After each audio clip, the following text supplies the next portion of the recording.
Welcome to Meet the Coaches as part of Global Music Match with your host, Glenny G, the coach of coaches. Hey there, everybody. We're not sorry to be here. We are very happy to be here. We have another episode of Global Music Matches Meet the Coaches. Today, I'm wearing double denim, which might give you a clue of where our next coach is currently residing. We'll get to let's get into it. We'll get to know her now. So the first question that we ask every single one of you coaches is, what is your full name? My full name is Chloe Maurice Goodyear. Maurice. Where's the Maurice from? It's a man's name that my mum thought went really well with Chloe. Yeah. Is it a family member and like a family name or anything like that? No, well, it kind of is now because Cody has a male cousin called Morris, spelled the same. His name is Mo, so like it's kind of a family name. Becoming a family name. You're in the family tree. From the family tree to come, it'll be known as like, well, it was first started. Yes, that's where people will recall its origins. Yep. Chloe, what is your team number? 8, Infinity.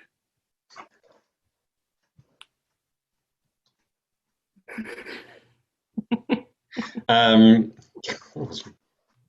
was pretty bad of a So much going on there. Yeah. Chloe, I recognise the accent well. Where were you born? Brisbane, Queensland. I feel like out of all of the interviews that I've done, that this might be the one that needs subtitles the most. I feel like we might fall into sounding very Australian by the end of this, or we might already be sounding very Australian and we don't realise it. Oh, for a moment I thought you were giving me some Queensland accent. I was giving you a little bit of shit about being from Queensland. Nobody else will be able to relate to that. And no, I would never do that. I will after this. I would never do that to you, Chloe. Never do that to you. Thanks. And where do you currently reside? I currently reside in Little Harbour in Prince Edward Island, which is, if you burrowed straight through the earth from here, you come up somewhere outside of Perth, Australia, in the ocean. So the other side of the world from where I was born. The complete opposite end of the world. Complete opposite. And hence the double denim. Hence the double denim. The Canadian tuxedo. Kind of, I think I like double denim. I like many washes of denim in one outfit. But I also think it's funny, and you would see this as well in Canada and probably in Australia in more rural areas. There's nothing ironic about double denim. It's practical. It is, and I wear it all the time. But it doesn't stop me from... It's a hard-wearing fabric. It is. My grandma, as a side note, hated denim. She hated denim. Because of the 50s? What? Yeah, I think that she related denim to criminals. Like, it's jail wear. Yeah, like when you're a jet. Yeah. When you're a jet, you're a jet till the end. Yeah, it was really weird. So she always used to tut at me when I would turn up to her house wearing denim, which was constantly, because that's all you kind of wear as a kid. But, yeah, that's... You would. Yeah. Why do you live in Prince Edward Island? Well, right now, the real easy answer is I live here because my husband is Canadian, and he's from this area. But, sorry, the shaking camera is from the cats, the new cats going crazy. Not as crazy as my cat, as Ninja just went, that everybody missed out on. Oh my God. I feel like you should do that at another time. Maybe once Ninja's got a bit more used to that little harness. Yeah. Note to everybody out there, if you've got a new cat and you want to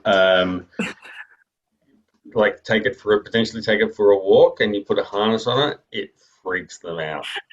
Really does. You've got so many how-tos to do after this. How to harness a cat with Glenny G. the coach of cats.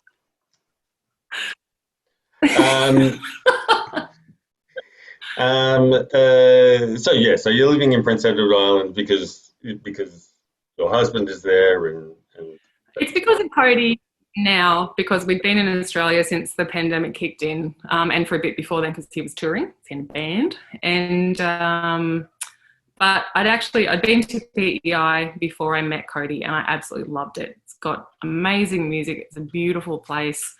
The industry here and in all of the East Coast is very excellent, and just there's amazing music here. So yeah, I'm here for a lot of reasons, but at the moment, mostly just for domestic reasons. Yeah.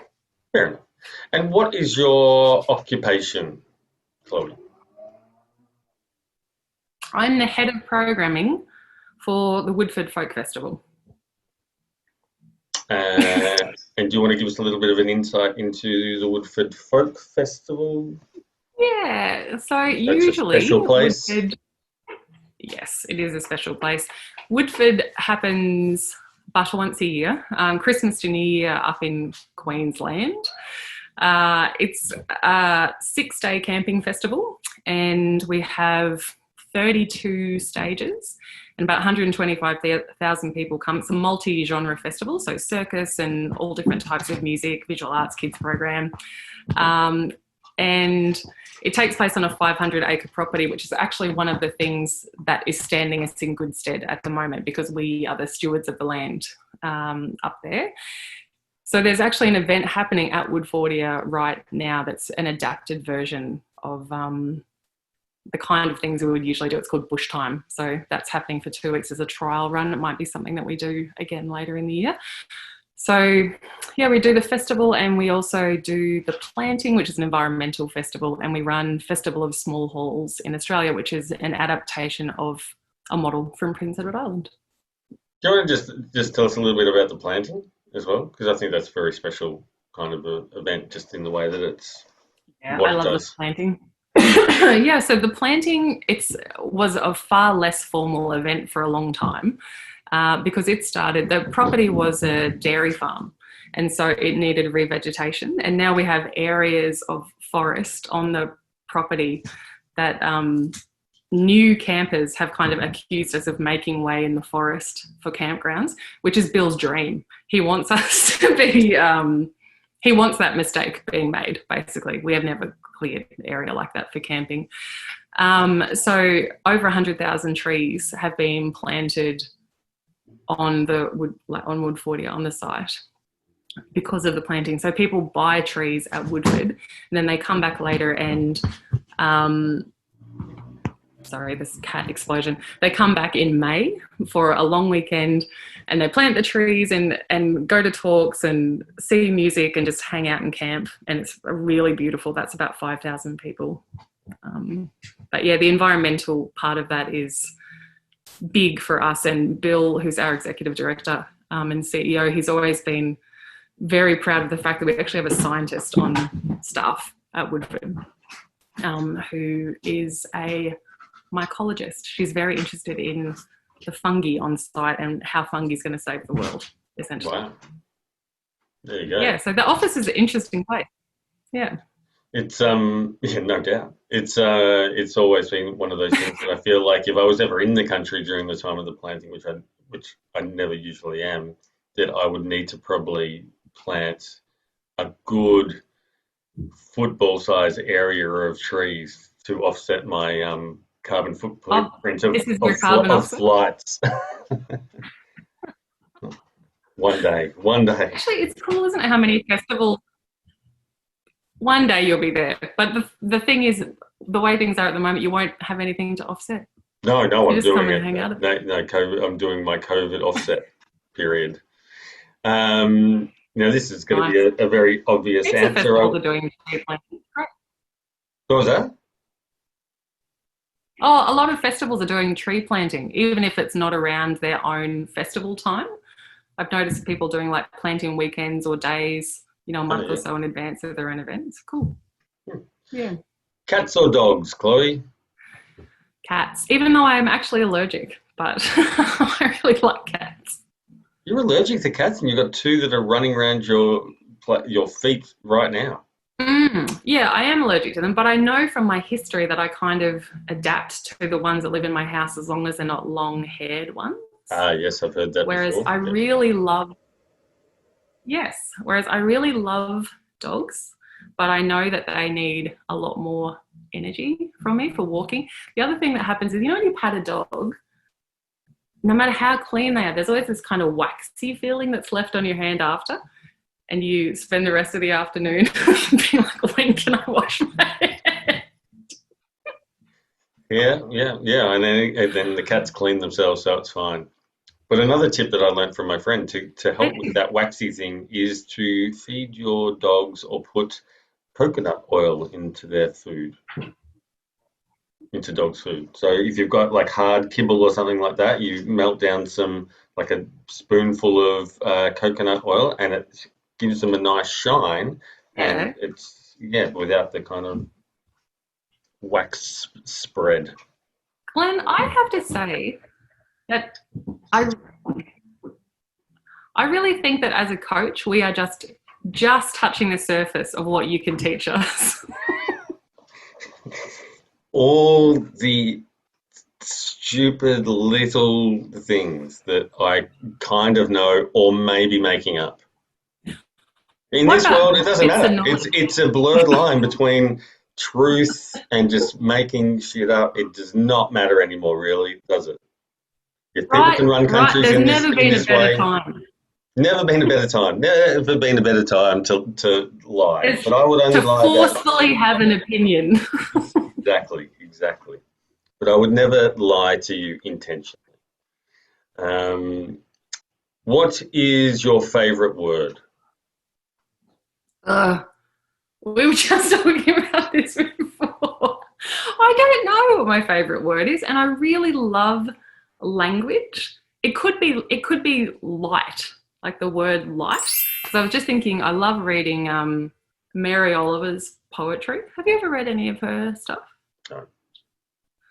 Beautiful nature poet, but she uses the word light a lot in her poems, and I always feel lifted up by it. Well, it's got all the different meanings, like, to shine, and then it's got, to feel light, and, so, it's a good word. It is a good Very word. good favorite Yeah. word. Oh, thanks, mate. You're welcome. Phew. What is your least favorite word? Oh, I don't even want to say it. I There's been so many people that really get hung up on this word. apparently it's a real like a thing, right? When you have a real issue with a word, which you must know because this is why you asked the question. My least favorite word, is moist. That I don't know that that's come up with any of the other interviews so far, Oh, it but will. it does. But it is. But I just know. You just know, as from being a human that sat around dinner parties, that comes up all the time. Did you see Justin Trudeau's what he said? No, but I feel like if Justin says it, it sounds slightly better. No, Okay. when we finish this, you need to look up Justin Trudeau speaking moistly. Yeah, that Just sounds horrible. no, just it's not. Oh, it's both as bad as it sounds and not as bad as it sounds. Sounds like a wet handshake. That's I what don't. that's what I that don't want to that's what. spoil it. Okay. All I right. feel like you're Well, fishing we'll, for we'll more all do it content. together. Everybody will now be googling that, and it's going to go Yeah. viral just through Global Music Match. Any coaches that haven't already seen it, I kind of apologise for bringing this into your world, and you're welcome. Moist. What what turns you on? Kindness. Kindness. Yeah. And what turns you off?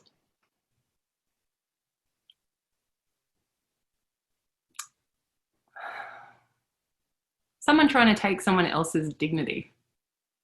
Oh, I like that. That's good. Yeah. That's good. was going to ask you for an example, but I don't think I will. What is something that you loathe about the pandemic? Oh, there's so much to loathe, isn't there? There is. It's a heavy question. I think it's probably that the gaps in the world have been getting so big anyway between like have and have not. And this has just put a very big spike into that. And it's great, you know, in my privileged position, I can say, oh, that's so great. Now I can see it and see where I might be able to help or whatever. But for the person that's actually living in it, it's not great. They're living in it and now it's worse. And I really dislike that. Yeah, some may say we've built a wall between us. I may. So what is something that you have come to love about the pandemic? I love my work. Like, I mean, we have known each other for a long time, running into each other at various things, and lots of the coaches I know as well. And I really love it, but I think for a while I have been thinking I've been missing some of the kind of general human stuff. And just before, I just played a game of charades with Cody and our friends that are here and the little kids, and I wasn't in a rush to get it done, and we just had some dinner together. Like, it's just things like that. Actually, it's probably returning to some of the things that I've loved as a kid. I've really enjoyed that. And the other thing is the different projects and you know, ingenuity that's come out of the pandemic. So things like Global, and a project I worked on with the East Pointers earlier called Endemic, where there was just this whole different group of people I never would have encountered, and huge amounts of kindness. I've been very lucky to have encountered kindness and generosity at every stage. So I've loved that. Yeah. I know I'm lucky. Can you still see Endemic online? Is it still like it's so? If you haven't seen it yet, it's worth having a look. It's East Pointers and friends reading chapters from Anne of Green Gables. And who's from Prince Edward Island, so that's the connection. That's why they did it. So actually, yeah, a couple of the coaches read for it as well. Worth having a look. Artist did, yeah. Great project. I was about to say, should we play a quick game of charades? Yes. I don't know I couldn't tell you the last time I played charades. Maybe that will take too long. 2 new categories that you can act out got invented tonight. Actually, 3 that I'd never seen. One is animals, and to indicate it's an animal, you know, like, well, yeah. It's this. You get a physical cat that comes out. It's this. Right, so it's literally watching yourself like a cat. And then food is one. You can act out food, but possibly the best category that got added by Edwin, who's 6, is cars. Oh yeah. And the type of car very hard to act out a car. No, because that's what I thought. But then I pulled out of the little hat racing car. Oh yeah. Then can you show us what was your actions to get to racing car? Well, Edwin wanted to be a team with me. Mm-hmm. So I was lucky I had help. But It was like I was driving like and I was like looking behind me. And then he came up past me and got in front of me. And I went like this. And did people get it? Oh, the crowd went wild. Oh, good. Yeah, they did get it. But we're a pretty small group who knows pretty much exactly what each other are thinking at all times after 10 days of quarantine. So your game of charades you pull out the card and it's like racing car. Okay, that's one. Tomato. Okay, press it on the next one. Pretty much. Yeah. It's all here. It's all just telepathy now. It's PEI telepathy. Yeah. I saw where you're going there, though. Yeah, wasn't there? I'm just trying to think of the. It feels like there should be something there. Yeah, and I couldn't think of it. Somebody else can write it. Write to us on our in our chat page. What sound or noise do you love? Oh, yes. I always know the answer for this one. It's that sound. Do you know where you go to see a musical and the orchestra is kind of warming up a little bit before the curtains open? Yeah. I love that sound. The tune, like the tuning up. The before everything, that anticipation, I really love that sound. Yeah. And then there's that beautiful silence that happens. So you hear, then it goes into that first note. That's a very uplifting, that's a very nice sound of the tuning. And then that silence is equally, it's the nervous, it's like a nervous energy before it starts that you feel.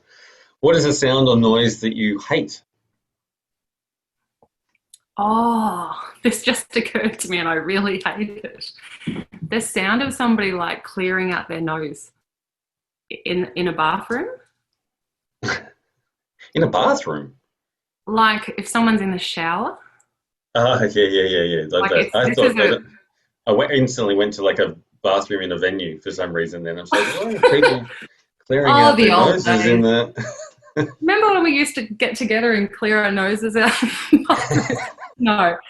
It's a common campground thing, but it's made worse if I'm brushing my teeth and someone's doing it and I can hear it, like in a stall over there or something. I'm like, what? Yeah.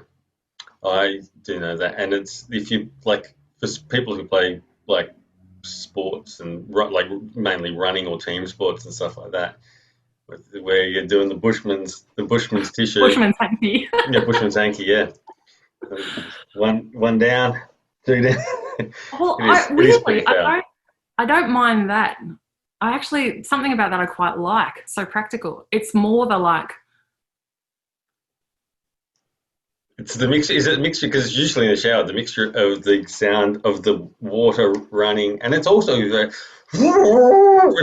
it's kind of like a trumpet. I think it's the deep drawing up. Oh, I shouldn't have done that, sorry. You know what I'm talking about. Sorry. Oh, it's a filthy sound. Yeah. You know what? It's really hard not to just ask you straight back, what is the sound you hate? No. Can I ask you that? No. That's a different... It would spoil a potential episode.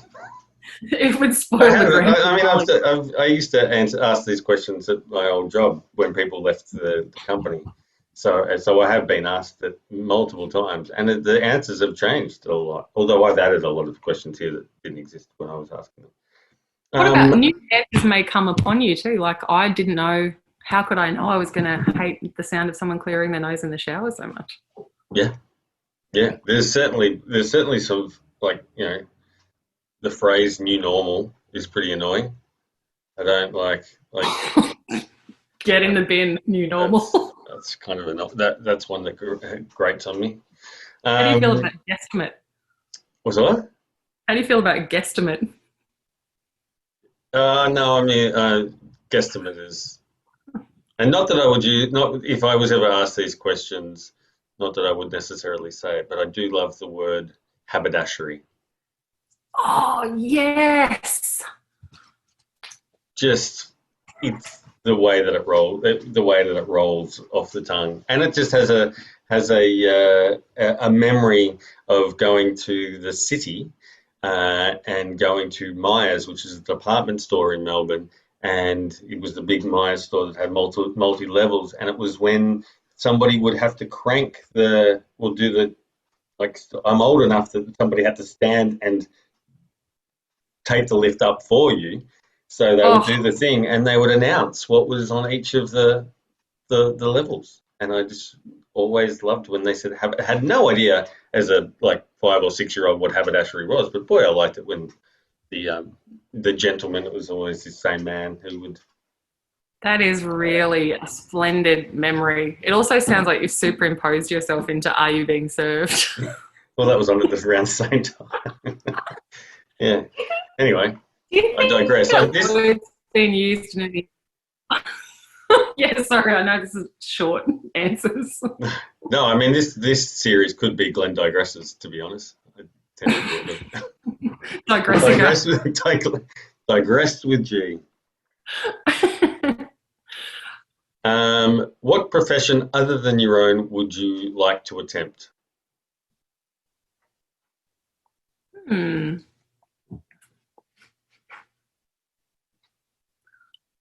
I wouldn't mind running this. I feel like it's does it have to be like non-music related? Like it's would It's it your be answer. out You of can do the... whatever you want. Well, I have this idea that I would love to run a venue that's like a bookshop and a little secret cinema and a cafe and a community hall, kind of all in one go. That would be a cool thing, but that doesn't feel quite far enough removed. I wouldn't. I would have liked to have gotten involved in some sort of farming, I think. Mm. Yeah, I really like being outside. And we're lucky here. A friend of ours has got an amazing garden. He's like supplies veggie boxes for a lot of places, and it's amazing. If you haven't been in one place and able to start a garden, you just pop over to Andrew's, and he makes you feel like you've got some understanding of what's going on in the land. It's awesome. Oh, that is good. No, that's a good one. And when when somebody cuts out all of the electricity in the whole world, then we might all have to go back to farming. Yeah, I Um, think it's a good thing. Hey. what is a profession that you would not like to do? Oh, that's very easy. Slaughterhouse. Slaughterhouse has come up before. Yeah. Um, what have you been listening to lately, Chloe? Hmm. I've been listening to Teammate, of course. I love Teammate. Um, I have been listening to what's been actually being played in the house, which is Cody and Jake making some new stuff, and Lucy Farrell, who's here. She's an English singer-songwriter, just playing her stuff, which is amazing. You just think, oh, I miss watching this with hundreds and thousands of other people. Your own little small halls in the at home. Very small halls, the smallest of halls. Yeah, like a passageway. Yeah, the whole way, small The whole hallway. way. Yeah. But I think I've kind of been missing my parents this time because I think the move feels more permanent because of the pandemic, rah, rah. So actually I've been on this big Eagles and Fleetwood Mac kick. Oh wow. Yeah. How good. Yeah, That would bring in a lot of like sway dancing. I think it would oh, so much sway dancing, and also so much trying to add the like 18th harmony. How you going with that? Oh, solid as a No rock. pressure in your household either. Yeah, there's a reason I haven't been asked to join any of these bands that are here. Yeah, and Ella Fitzgerald, she's my old standby. Ah, nice. Yeah, Nice. And how have you been enjoying Global Music Match? I love it. I really, I really love connecting with such like a group of people that I would otherwise not have met, apart from one person in my team. And I really love all the different levels in it. Like, oh, here I'm connecting with the coaches. Here I'm chatting to you and Mills on Sounds Australia. It's, apart from my more heavy duty artist connection, I just like it. And I also think the thing about Global is that a project of this scale, you don't see the impact for quite some time, and so I really love watching what's happening now and knowing that that's just the beginning of what it will lead to. Yeah, true. And I Yeah. think everybody should know that, I mean, Chloe has been instrumental in helping us form the idea of what Global Music Match has become as well from the very early days. So thank you, Chloe, for that too. Thank you for including me. I'm honoured to be part of it with the caliber of musicians and the goodwill of all of the people involved. It's a classic project, I think. Wonderful. Now, the last question, which is very esoteric, I guess. If heaven exists, what would you like to hear God say as you arrive at the pearly gates?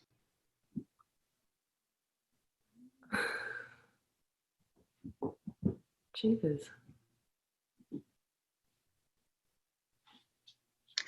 He What might say about? that. He might say Jesus. He Oh, might gee. say, no, no, no, no. What, really? Did I miss that one? Have I really? Was that me all along and I just didn't let anyone know? Oh, I really, what have I Imagine that. done? I just didn't have the confidence.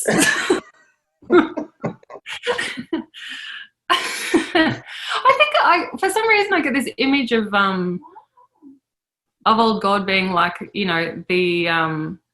the greeter at the restaurant that's like, oh, your table is here and your friends are already here. Your friends are waiting. That'd be nice.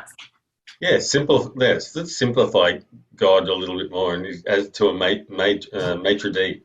So God will I not think it mind. makes a bit more sense. Yeah. It makes quite a lot of sense. Yeah, whoever, Yeah. whatever religion, it's just Big venue in the sky. yeah, it is just a like well, but this is more of a waiter kind of thing. I'm just trying to think, but it's just like a napkin that's just hovering because it's not anything. It's just, or maybe it's just it's just a bell. Yeah, like you go up to the counter and you've got to go bing bing bing, and it's like and then not a voice. You just feel it. You feel the answer, and you just know that you've got to go to your table. You know, it would be terrible if they're like, I'm looking, and I don't see a reservation under your name. You say Jesus? And it was this You sure? Friday that you called? Definitely this Friday? What have you here? It's a really busy time. I'm so sorry. We've been swamped. We've been swamped. And it's COVID, so we can only seat 6 diners at Yeah, a time. there's so much to unpack in what we just said then, I think. So much. Chloe, thank you as always for your help and your joy and your heart. Thank you so much, and we look forward to seeing what Team GR8 does over the next couple of weeks. So, Yes. Thank you, Glenn, for your coaching of the coaches, which is impeccable. And yes, coach friends. So think nice to meet you all. I am hoping that we get a WhatsApp endorsement for if we have to do this again.